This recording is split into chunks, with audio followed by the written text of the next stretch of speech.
Okay, this film was made by Bilal Muhammad during a recent trip to Addis Ababa, Ethiopia.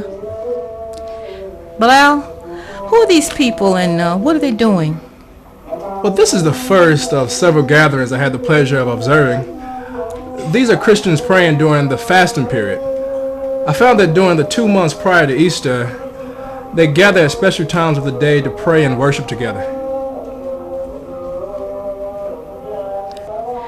This woman is praying in the way that the Muslims usually pray. This is what really gave me the idea to shoot the film. I knew Muslims pray this way, but I didn't know Christians did also.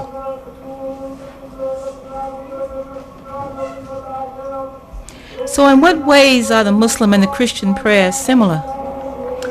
They both have the same four positions: standing, bowing, prostrating, and sitting. They both pray at stated times. Attention is paid to modesty. Christians and Muslims both find prayer prescribed in their book, and the rituals are performed in congregation and individually.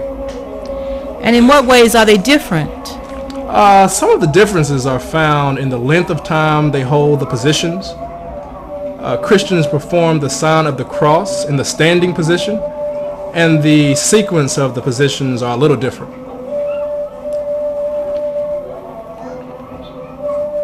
Well, I know that the early Muslims in the days of the Prophet Muhammad found refuge from oppression in Abyssinia. But did the Christians learn to pray in this way from the Muslims, or were they praying this way before? That's a good question. I had that one also. From the research I've done, the Christians learned to pray this way through the teachings of the Bible. So how are the relations between the Christians and the Muslims? They've lived and worshiped together in peace for years.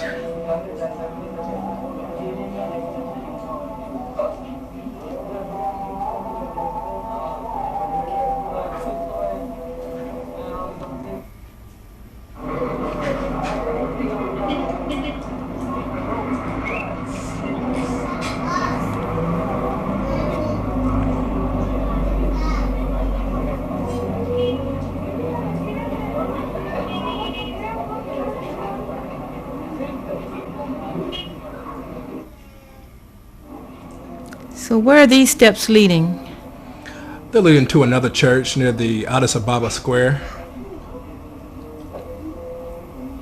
So is this ritual practiced only at Easter? It's actually prescribed 7 times a day all year round.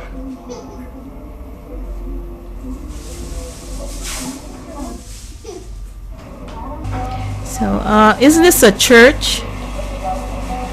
Yes, it's the Trinity Church. You know, it looks very much like a mosque with the arches and the domes. Yeah, it does.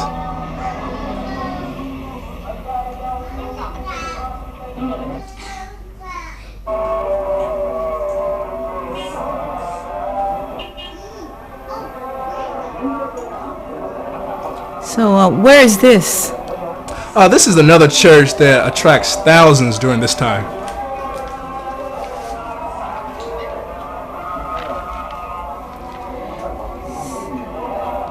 So could you tell us a little more about the meaning of the 4 positions?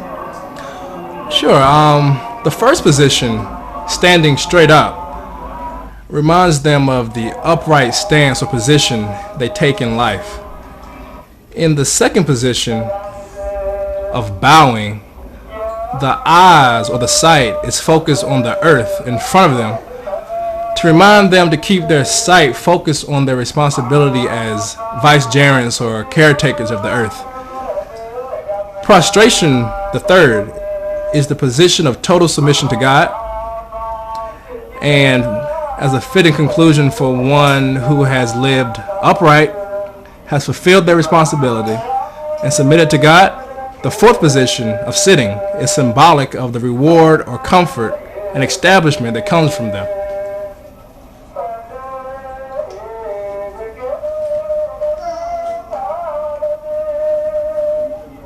So have you seen these 4 positions in other religions? Yes, those who practice yoga include these 4 positions.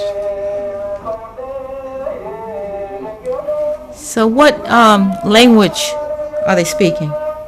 They're speaking Amharic, but the religious language of the church is Giz. So that would mean actually this is Giz, but on the street, common day language is Amharic.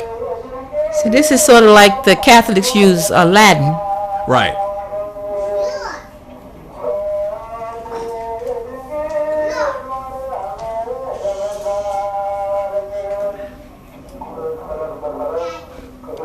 Well, this film is certainly a reminder that our religions have more in common than we are aware of. Good, because that is what I took from the experience, and I hope others do also.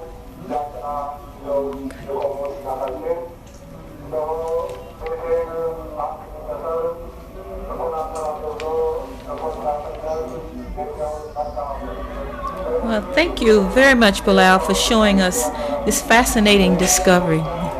You're welcome. And as the Ethiopians say, Amasaganalo, salam.